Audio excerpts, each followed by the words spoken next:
warahmatullahi wabarakatuh. Perkenalkan, saya Taufik Ibrahim, guru IPS di SMP Negeri 14 Depok.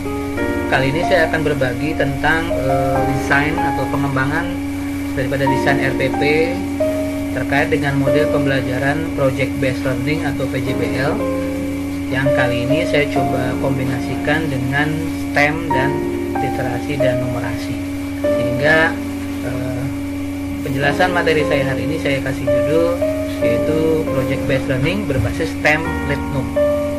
Nah, ini terkait dengan akan diterapkannya kurikulum terkini yang terbaru atau kurikulum merdeka yang kabarnya cukup mengedepankan model pembelajaran Project Based Learning.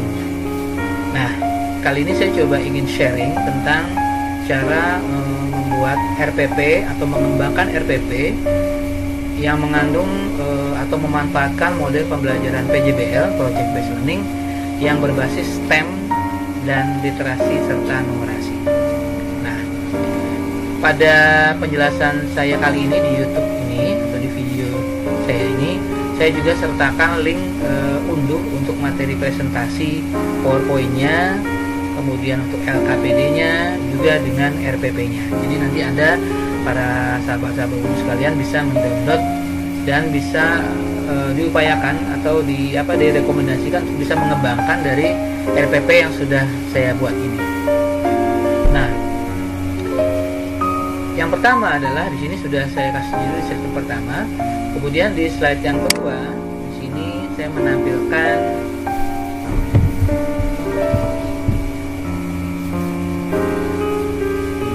rencana pelaksanaan pembelajaran atau RPP model PJBL berbasis STEM nuansa Litnum.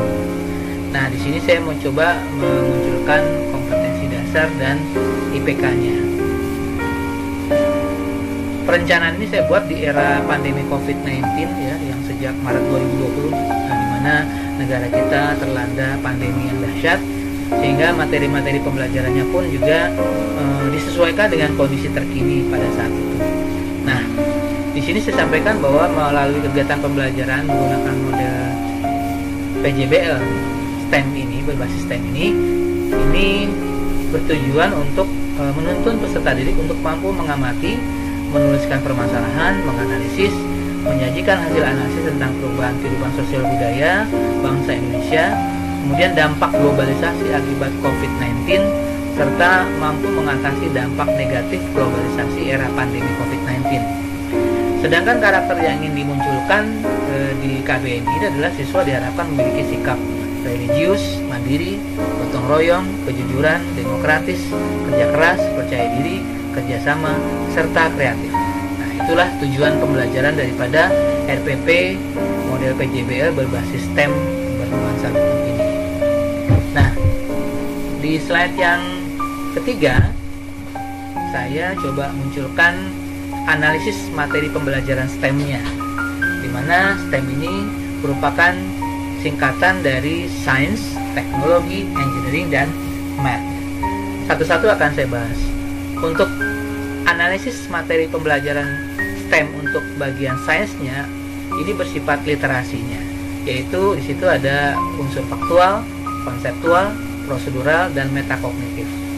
Nah, di sini faktualnya adalah terkait dengan syarat-syarat produk iklan yang baik, kemudian konseptualnya mengenali tipe-tipe bentuk iklan online, kemudian proseduralnya terkait dengan langkah-langkah pembuatan iklan sederhana, prokes 3M, tapi berkualitas dan strategi sosialisasi prokes 3M.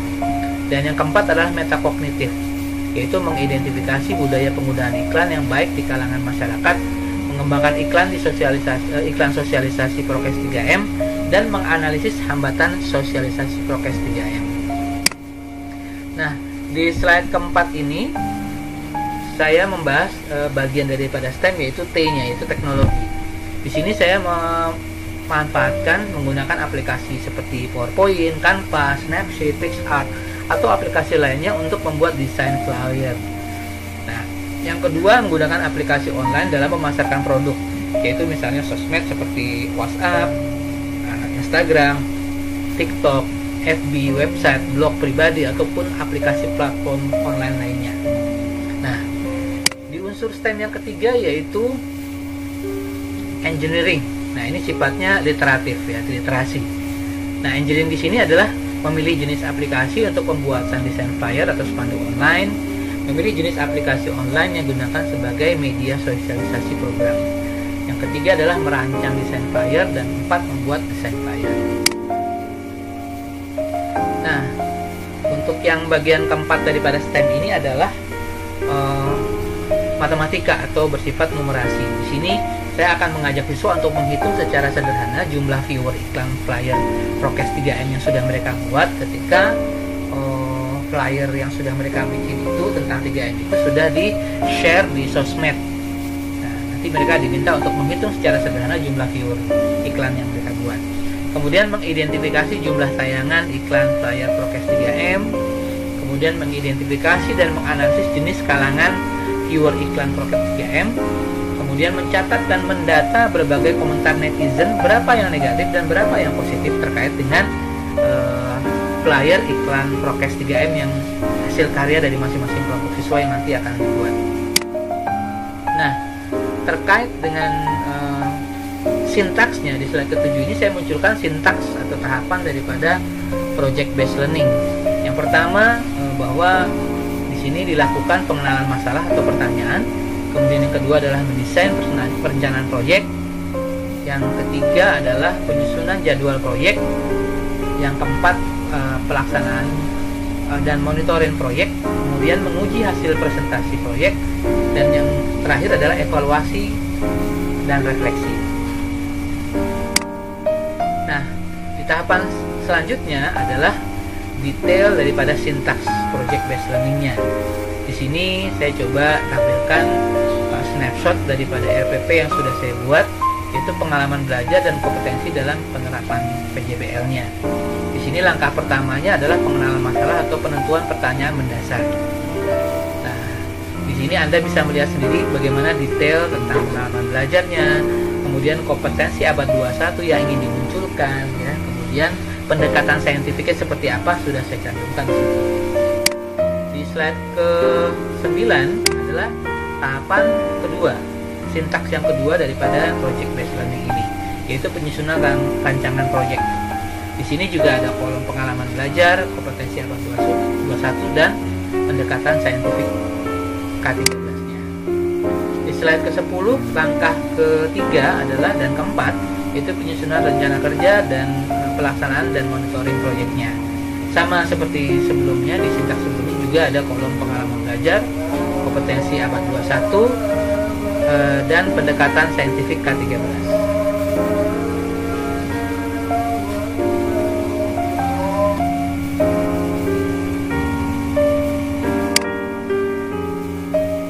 Nah, di slide berikutnya, di slide ke-11, di sini saya munculkan tahapan yang kelima, ya, slide yang ke-11 terkait dengan sintaks project based learningnya, yaitu pengujian hasil presentasi. Sama juga di sini ada pengalaman belajar, ada kompetensi abad 21 dan pendekatan saintifik K13-nya. Nah, di slide ke-12 saya munculkan langkah ke-6, yaitu evaluasi dan refleksi.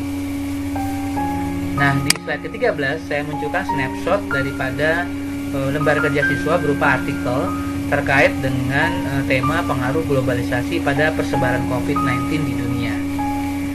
Kemudian setelah siswa itu membaca artikel tersebut, juga saya buat pertanyaan level HOT C456, di mana pertanyaan-pertanyaan ini saya buat berdasarkan pengalaman belajar saya setelah menyaksikan di channel YouTube-nya P4TK, PKN, dan IPS Kemdikbud, terutama pada seri webinar guru belajar tentang tema literasi dan numerasi dalam pembelajaran ekonomi, di mana di situ ada penjelasan salah satu pakar, yaitu Dr. Suparlan, yang menjelaskan bagaimana cara membuat soal-soal host yang bercirikan C4, C5, dan C6. Nah, di sini saya munculkan berdasarkan wacana yang sebelumnya. Di sini saya munculkan 7 pertanyaan terkait dengan kegiatan yang siswa lakukan dan juga terkait dengan bacaan sebelumnya. Yang pertama adalah pertanyaannya terkait dengan C4, yaitu bersifat analisis. Pertanyaannya adalah apa hubungan masker dengan bidang ekonomi maupun sosial. Kemudian faktor apa saja yang menyebabkan masyarakat getol memakai masker? Ini juga C4 analisis. Pertanyaan ketiga yaitu berdasarkan wacana pada artikel di atas, silakan kalian mengidentifikasi apa saja efek negatif maupun positif di sini ya. Nah, ini saya coba tambahkan positif, ya. Efek negatif maupun positif globalisasi terkait dengan masa pandemi saat ini. Ini bersifat C5 atau evaluasi. Kemudian yang keempat adalah apa sajakah dampak positif dan negatif dari penggunaan masker. Ini juga levelnya adalah C5 evaluasi. Yang ke-5 pertanyaan adalah berapa masker yang bisa kalian habiskan selama 1 bulan atau C5 evaluasi. Yang ke-6 adalah bagaimana cara membuat iklan prokes 3M agar iklan yang dihasilkan itu efektif dan efisien. Ini sifatnya sudah C6 atau kreatif. Dan yang ke-7 adalah menurut kalian solusi apa yang perlu diambil untuk mengatasi permasalahan terkait pandemi COVID-19 yang sudah melanda Indonesia. Ini juga pertanyaan yang bersifat berlevel C6 kreatif. Nah, di slide berikutnya, di slide terakhir, di slide ke-15, saya coba merangkum semua daripada konten RPP PJBL berbasis STEM bernuansa litnom ini. Yang pertama bahwa pembelajaran yang direncanakan, yang didesain itu bersifat bermakna, kemudian bermanfaat bagi kehidupan siswa, dan yang ketiga adalah yang bersifat kontekstual atau kekinian, terutama terkait dengan pandemi COVID-19. Kemudian yang keempat adalah mengeksplor C456, baik itu analisis, evaluasi maupun kreasi. Kemudian yang kelima ada unsur STEM. Kemudian yang keenam adalah model PJBL atau PBL. Kemudian ada unsur literasi dan numerasi. Yang kedelapan adalah materinya mengatasi dampak negatif globalisasi era pandemi. Kemudian yang kesembilan bersifat wattnya itu sosialisasi iklan prokes 3M, masker, tren masker, sosial studi terkait budaya bermasker, edukasi untuk bermasker, dan lain-lain. Yang ke-10 adalah ada masalah atau produk yang dihasilkan, diskusi dan kerja kelompok untuk kelas 9. Nah, demikian adalah bahan presentasi saya terkait dengan RPP yang saya ubah menjadi media presentasi PowerPoint seperti ini. Nah, di bagian bawah nanti Anda, rekan-rekan guru sekalian, akan bisa mendownload LKPD maupun RPP yang nanti sudah saya siapkan. Ini adalah LKPD-nya, bahan bacaan, dan nanti ada pertanyaannya yang bisa siswa atau Anda pakai untuk men-sharing kepada siswa sebagai bagian daripada tugas. Kemudian Anda juga bisa mendownload nanti RPP-nya yang sudah saya buat. Nah, tampilan PowerPoint tadi adalah merupakan rangkuman RPP dalam bentuk presentasi. Jadi RPP ini tadi sudah saya ubah tampilannya menjadi sebuah media presentasi PowerPoint. Demikian informasi dari saya terkait dengan desain pembelajaran yang memanfaatkan model pembelajaran project based learning berbasis STEM bernuansa literasi numerasi yang mungkin saja bermanfaat menjelang pemberlakuan kurikulum terbaru, yaitu kurikulum merdeka. Demikian penjelasan dari saya, semoga bermanfaat. Salam inovasi, salam kreasi, dan salam motivasi. Assalamualaikum warahmatullahi wabarakatuh.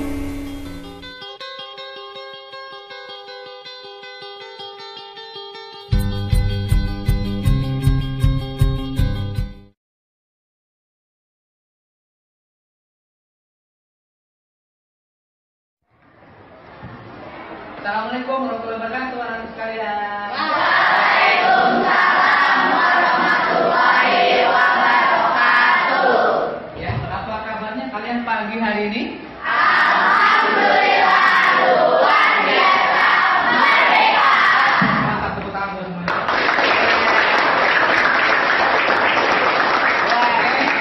Jumpa lagi dengan Pak Taufik. Sebagaimana biasa, sebelum kita mulai pembelajaran, marilah sama-sama kita berdoa. Dan doa ini seperti biasa dipimpin oleh Ketua Kelas. Tidak, silakan. Semua bersiap. Siap. Berdoa dalam hati masing-masing. Mulai.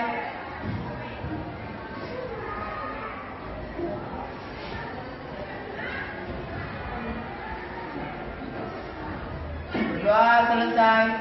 Ucapkan salam. Assalamualaikum.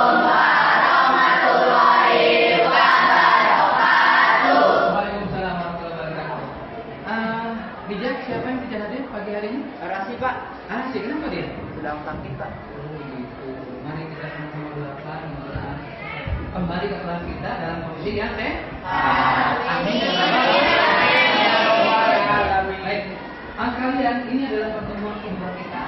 Setelah minggu lalu kalian membahas bagaimana seputar menjelang terjadinya proklamasi kemerdekaan kita, ya, pada tanggal 7 Agustus.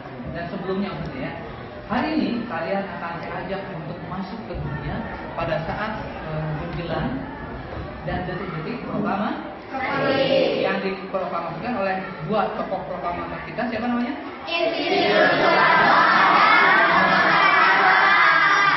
Nah, Pak Menteri ingin bertanya dulu, kira-kira manfaat kita belajar kamu harus tahu sejarah proklamasi itu buat apa ya? Itu Pak, kita tuh jadi tahu semangat perjuangan para pahlawan yang telah mendahului kami. Jadi kita nggak boleh lupain mereka, kita harus menghargai. Oke, tepuk tangan buat.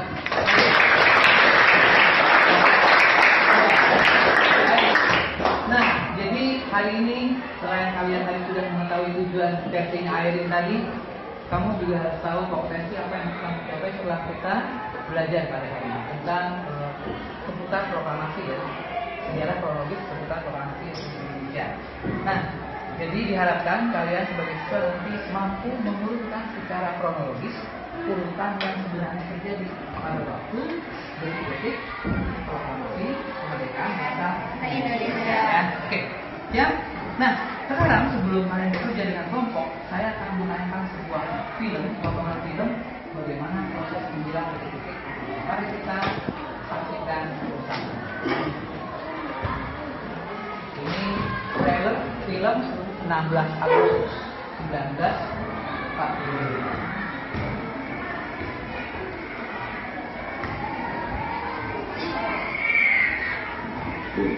Anda harus ikut dengan kami.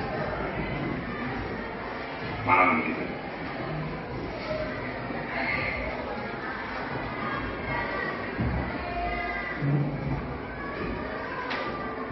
Jepang akan menembak kalau kelihatan naik mobil di mana. Baik. Bagaimana dengan kehidupan Bapak? Tidak apa-apa.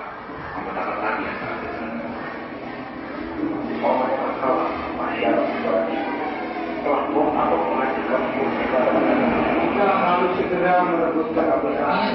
Saya sedang dalam keadaan detik-detik atau momen pada saat dua tokoh proklamasi apalagi yang diculik ke kota Pacu ya, dibawa oleh para golongan apakah kita harus mereka berikan suami hadiah dan kawan-kawan untuk dua tokoh proklamasi kita dipaksa untuk menulis proklamasi dan memerdekakan kita. mengapa saudara tidak memproklamasikan kemerdekaan itu sendiri? Revolusi berada di tangan kami sekarang. Dan kami memerintahkan kalau kamu tidak memulai revolusi malam ini juga. Dan kamu harus apa? Ini adalah momen ketika Soekarno marah karena beliau dikepung oleh anak-anak muda yang ingin segera memerdekakan dirinya dari Palestina. Dan Soekarno Hatta masih ingin menunggu janji dari Jepang. Ya, janji dari orang.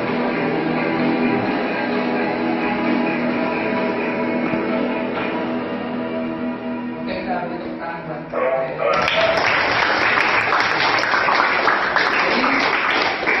di minggu lalu kita sudah bahas tentang perbedaan persepsi antara golongan tua dengan golongan Muda. Makanya kita hari ini belajar pakai metode namanya Soekarno-Soekarno.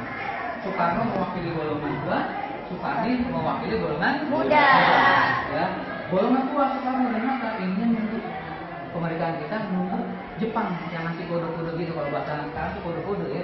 Tapi kalau Soekarni dan teman-teman ya Wikana pengennya ayo 16 Agustus, makanya dibawa ke Rengas Dengklok. ya, tanggal-tanggal khusus dini hari dibawa ke Rengas Dengklok.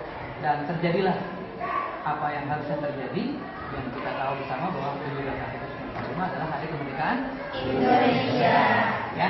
Nah, hari ini kalian akan saya minta untuk mengurutkan, di kalian sudah ada namanya kartu kronologi. Makanya namanya sekarang Soekarno Soekarno itu singkatan. Susun kartu kronologi. Nah, Soekarni seputar kemerdekaan Indonesia. Keren kan? Tepuk tangan dong buat kita.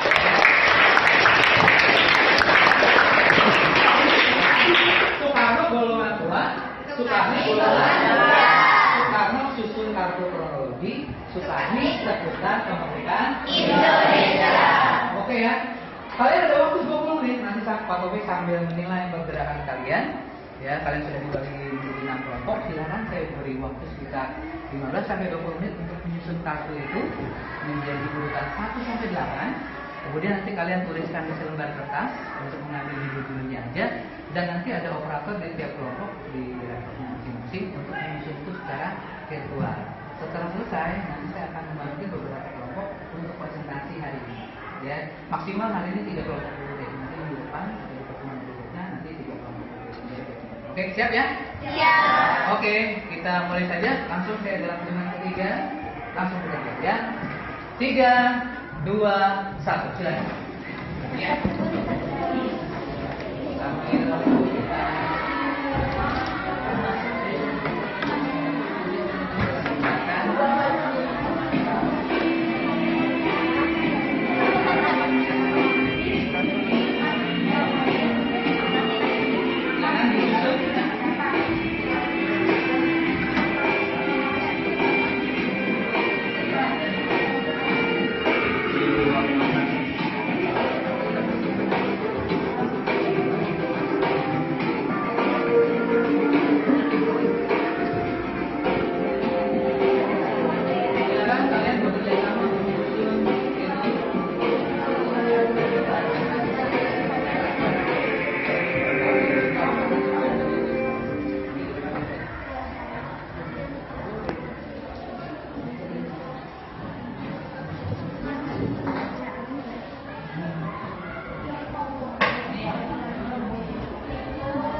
pekerjaan kalian dalam menyusun kartu kronologi tadi menjadi urutan peristiwa proklamasi yang sebenarnya. Nah, untuk kelompok pertama yang saya minta untuk menyerahkan hasil pekerjaannya sambil menunjukkan kepada rekan-rekan kelompok yang lain tentang urutan kolom besar adalah mari kita sambut berikan untuk kelompoknya bijak ya.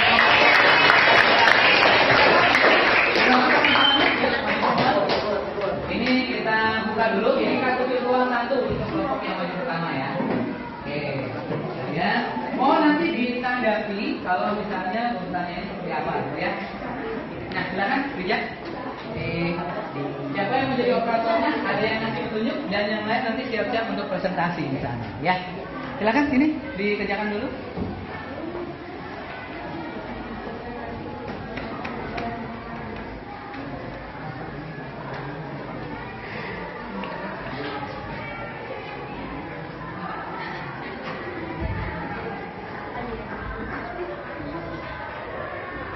Ya, kita lihat kelompok bijak sedang drag and drop. Namanya ini drag and drop. Drag itu mengambil, drop meletakkan. Ya. Dengan teknik apa? Soekarno. Soekarno apa?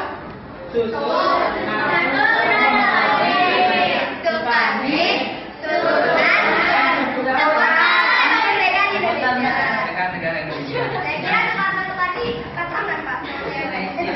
Ya, Soekarno golongan tua. Sudah bijak? Belum? Oke. Reno, ya kita lihat Reno sedang mendrag and drop yang menurut kelompok mereka adalah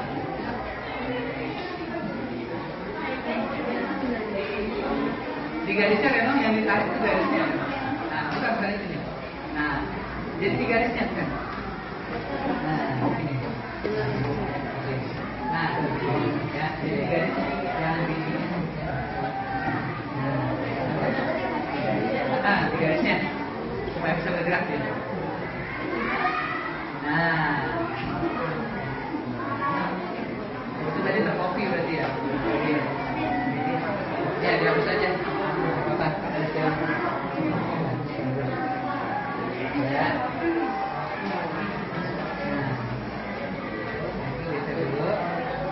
Ya. Oke. Tadi bijak juga sudah sempat menggeser ya. Oke. Oke, baik.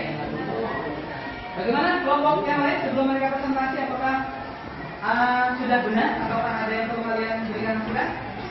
Bagaimana kelompok asli mungkin atau kelompok Sandra? Kayaknya nomor satu tuh salah deh Pak. Nomor 1? Ya.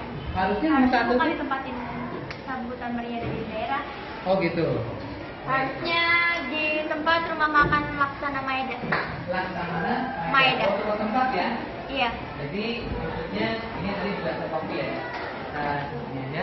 Hilang dulu. Jadi maksudnya ini di sini ya? Iya Pak. Oke, ini ke sini ya? Iya. Yang jadi tadi kalau dia tarik nih tadi. Malum lah, tangannya biasa. Nah, ya. Sini ya. Ya.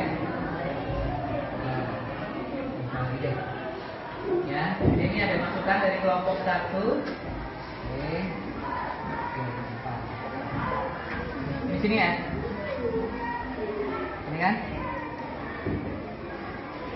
Oke, sini. Ini menurut kelompok asik. Yang nomor 2 juga juga salah Pak. Salah? Gimana? Harusnya penulisan proklamasi. Penulisan konsep. Proklamasi.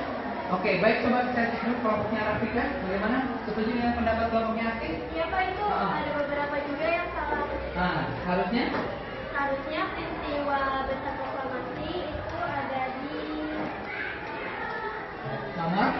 Urutan berapa? nomor 7. 7. Nah, coba diurutkan lagi, Vero. Peristiwa besar diurutan nomor 7. Nah, ini garisnya. Oke, dengan nama penulisan konsep. Penulisan konsep? Penulisan konsep di nomor 2. Nomor 2. Gitu ya? Oh, jangan tarik. Nah, oke, sudah benar itu? Nomor 3 salah Pak. Nomor 3 Yang salah. yang ketiga? Di yang keenam. Oh, yang keenam. Yang ketiga itu siapa yang tanda tangani naskah proklamasi? Oke. Oke, 3 sama nomor 6. Oke.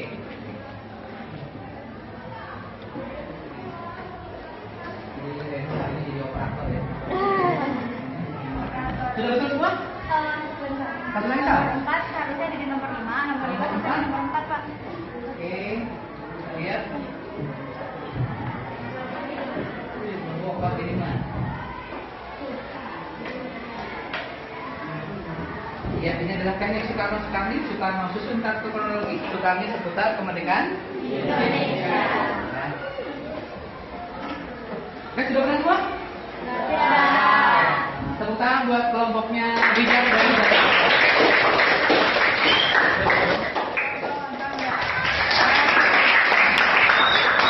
Mengerjakan hasil pekerjaannya dengan mendrag and drop dengan teknik Soekarno-Soekarni dan mereka mempresentasikannya. Jangan lupa nanti dicek dulu apakah sudah benar atau belum. Ya, oke, silakan.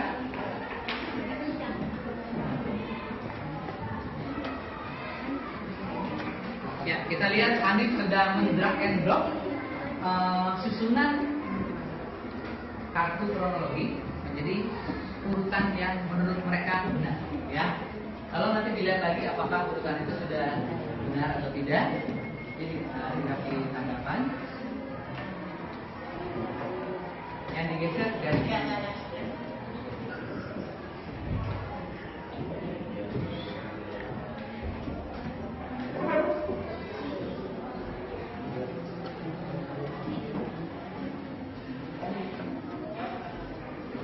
Jadi ada 8 peristiwa kronologis seputar proklamasi 17 Agustus 45 yang kondisinya dalam kondisi acak wilayah dan kelompoknya Hanif, Sandra, Asti dan kawan-kawan ini sedang mencoba untuk menelusuri susunan seperti apa yang ada.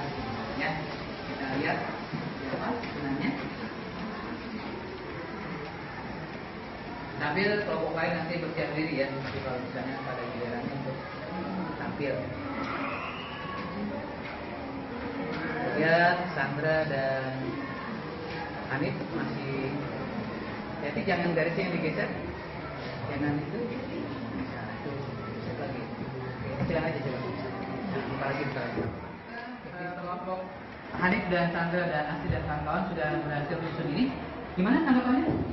Apakah sudah benar? Kelompok Citra mungkin? Menurut saya juga ini udah benar Pak, karena kalau dilihat-lihat, kalau saya baca juga dari satu persatu nyambung. Oke, nyambung ya? Iya. Oke, sip, mantap. Ada lagi mau kasih tanggapan? Urutannya sudah benar kan? Kelompok jihad, kelompoknya yang dia tidak? Menurut saya sih itu Pak, itu udah benar. Saya baru pendapat dengan kita. Dan itu juga sebenarnya bagus. Iya, susunannya bagus. Oke, baik. Sudah siap untuk presentasi? Kita kasih semangat yuk untuk kelompoknya Asti.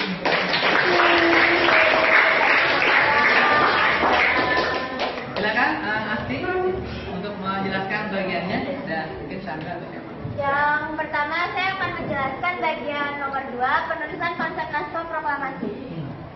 Insinyur Soekarno-Hatta menuliskan konsep proklamasi dengan sumbangan pemikiran dari Muhammad Ahmad Soebarjo dan Dr. Andes Muhatta. Kalimat yang pertama yang berbunyi, kami bangsa Indonesia dengan ini menyatakan kemerdekaan Indonesia, berasal dari Ahmad Soebarjo. Kalimat kedua oleh Soekarno yang berbunyi, hal-hal yang mengenai pemindahan kekuasaan dan lain-lain akan diselenggarakan dengan cara secermat-cermatnya, serta dalam tempo yang sesingkat-singkatnya. Kedua kalimat ini kemudian digabung dan disempurnakan oleh Muhammad Hatta, sehingga berbunyi seperti teks proklamasi. Gambar yang nomor 6. Di sini kalian tahu nggak siapa yang ngibarin bendera merah putih? Oke, jadi di sini yang ngibarin bendera merah putihnya itu oleh Suhud dan Latif Hendra Diningrat. Namun, secara spontan, peserta menyanyikan lagu Indonesia Raya, sehingga sampai sekarang pengibaran bendera merah putih. Dan kalian tahu nggak siapa yang ngejahit bendera merah putih?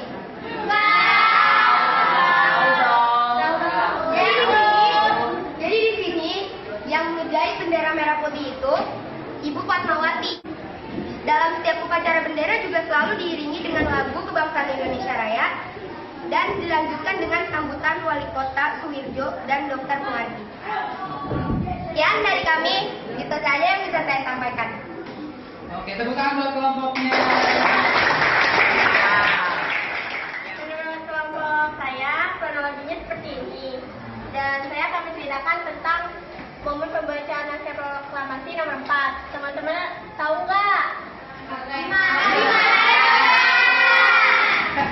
Jadi ceritanya, setelah naskah proklamasi kemerdekaan selesai disusun pada tanggal 17 Agustus 1945 dini hari, maka masih timbul persoalan tentang bagaimana caranya menyebarluaskan naskah tersebut ke seluruh Indonesia. Sukarni melaporkan bahwa lapangan Ikada atau sekarang Monas sebagai tempat yang telah disiapkan untuk membaca teks proklamasi. Namun setelah mendengar kabar bahwa lapangan Ikada telah dijaga oleh tentara Jepang, I.N. Soekarno mengusulkan agar upacara proklamasi dilakukan di rumahnya di Jalan Pegangsaan Timur nomor 56 Jakarta. Hal ini dimaksudkan agar tidak terjadi bentrok dengan pihak militer Jepang. Usul ini disetujui dan akhirnya berlangsunglah upacara pembacaan naskah proklamasi kemerdekaan Indonesia pada tanggal 17 Agustus 1945.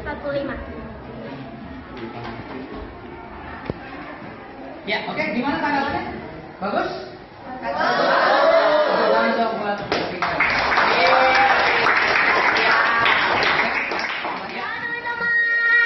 Di sini aku bakal presentasi tentang kerja keras aku sama kelompok aku nih. Nah, menurut kalian ini udah benar belum? Udah. Yakin udah? Udah. Oke, di sini aku mau jelasin nomor 7 ya. Boleh nggak? Boleh. Kalian tahu nggak peristiwa besar yang terjadi di proklamasi apa? Ya, masih gitu aja nggak tahu.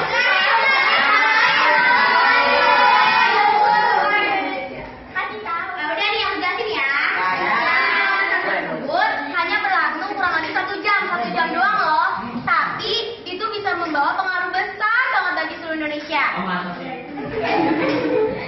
Proklamasi kemerdekaan Indonesia itu bukan hanya sebagai tanda bahwa sejak itu bangsa Indonesia telah merdeka, tetapi di sisi lain juga merupakan detik keruntuhan tertib hukum kolonial dan sekaligus detik pembangunan bagi tertib hukum nasional, yaitu tertib hukum Indonesia. Itu jadinya tulisan di proklamasi besar. Ngerti kan? Ngerti. Sekarang aku jelasin nomor 8 ya. Yaitu sambutan meriah dari daerah. Setelah kemerdekaan diproklamirkan, bukan berarti perjuangan bangsa sudah selesai, tetapi tetap berjuang dalam mempertahankan kemerdekaan yang sudah diperoleh. Jadi kalian juga harus mempertahankan kemerdekaan Indonesia, oke? Oke. Sambutan meriah daerah-daerah lain di tanah air pasca kemerdekaan sebagai wujud kegembiraannya yang telah lama diperjuangkan, ditunggu-tunggu telah tiba. Hal ini tidak terlepas dari peran para tokoh yang berjuang menyebar berita proklamasi kemerdekaan. Jadi kita harus menghargai ya tokoh-tokoh Indonesia, oke? Oke. Oke, sekian dari kelompok saya. Wassalamualaikum warahmatullahi wabarakatuh.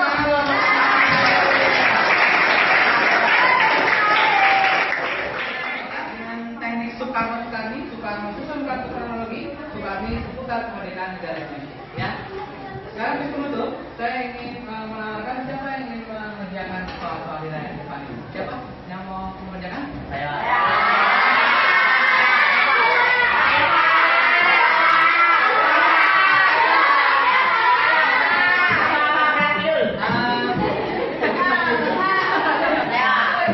Ya udah, kelompoknya Jihan sama Gevira.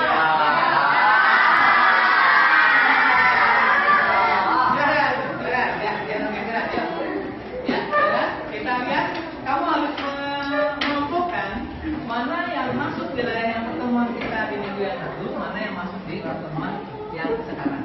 Ya, kita lihat. Nanti ini kuisnya otomatis. Kalau kalian benar, maka warnanya biru. Tapi kalau warnanya merah, berarti kalian sama.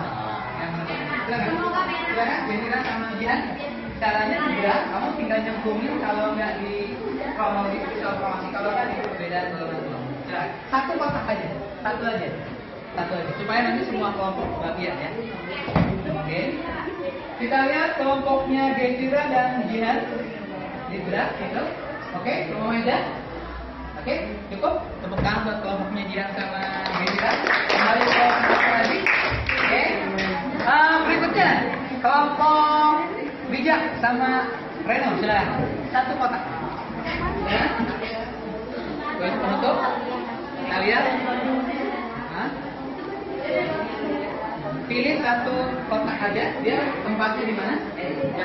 Bijak tidak menutupi info kosong. Nah, oke. Nah, seperti ini. Yang mana? Yang mau dipilih? Jadi ini kita kuis penutupnya adalah kuis gotong royong kelas. Nanti kalau hijau berarti kelas luar biasa. Kalau merah berarti ada caranya. Kita lihat.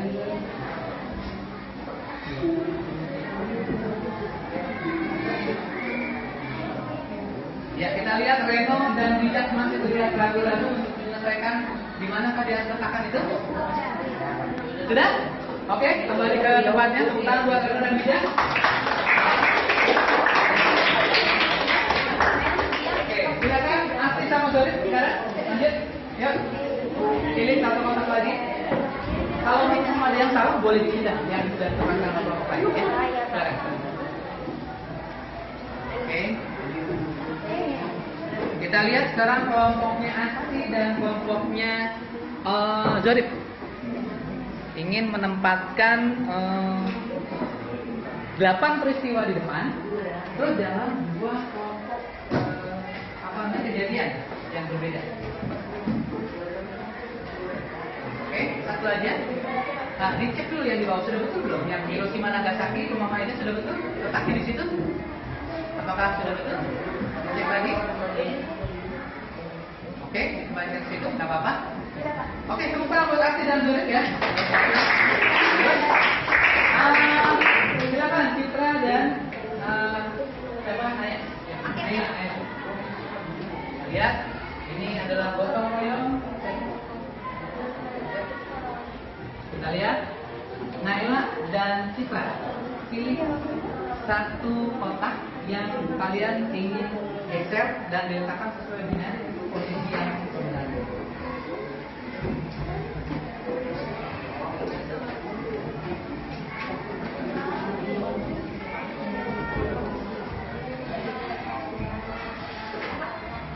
Oke, di situ. Oke, tepuk tangan buat Citra dan Naila. Oke, silakan kelompoknya Rafika dan Agnes. Ya, lanjut.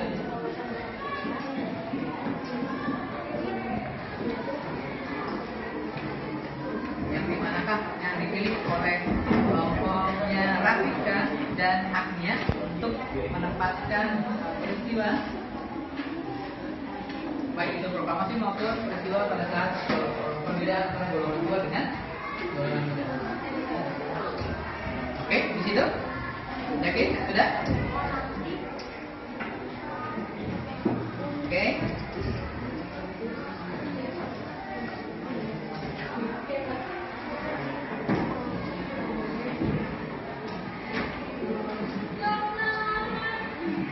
Sudah? Oke, tepuk tangan buat Agnia dan Rafika. Kelompoknya Airin. Silakan, kelompoknya Airin sama Anissa.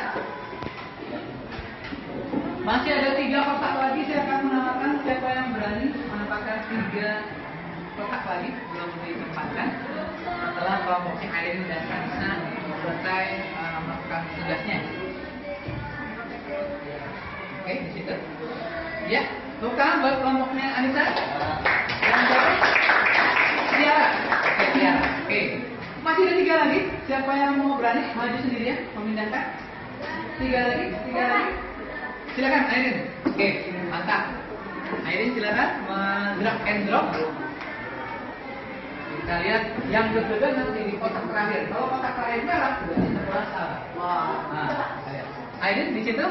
Oke? Bagus, tepuk tangan buat Aidin. Siapa lagi? Siapa? Asti, silakan Asti. Ayo.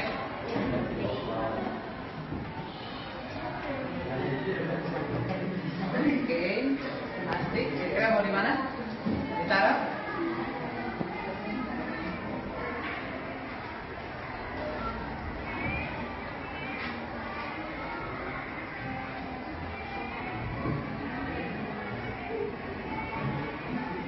Oke, bagus, tepuk tangan buat Asti. Orang terakhir, siapa nih? Penentu nih, orang terakhir. Warna bilang hijau, kalau merah berarti hitam. Silakan, orang terakhir siapa yang mau berani maju ke depan? Berikan masukan dulu untuk temannya. Siapa? Pak. Oke, bijak ketua kelas, tepuk tangan buat bijak. Ketua kelas yang bertanggung jawab luar biasa nih bijak. Silakan, bijak. Bismillah ya. Kalau bisa benar, kalau salah salah.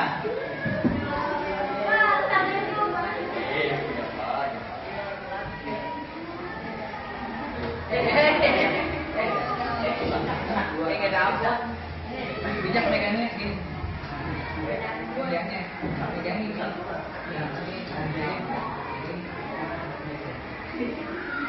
Nah, kita lihat. Bismillahirrahmanirrahim. Hijau.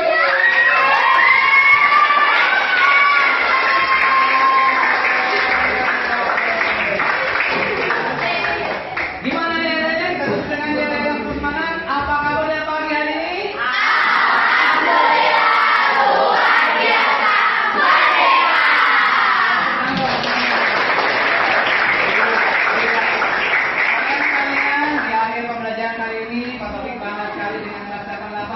Kalian sudah belajar dengan teknik Soekarno-Soekarni, susun kartu kronologi, susun kartu kemerdekaan Indonesia, dan kalian telah mampu menguasai membuat cerita kronologis yang sesuai dengan urutan peristiwa seputar proklamasi. Tepuk tangan buat kita semua.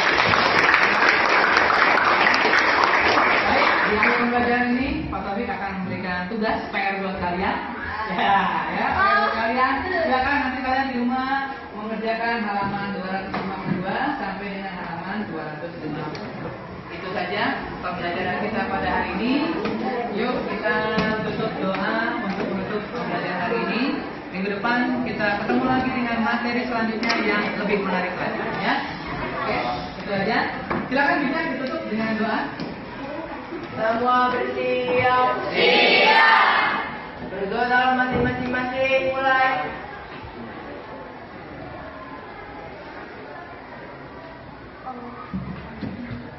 Berdoa selesai. Ucapkan salam.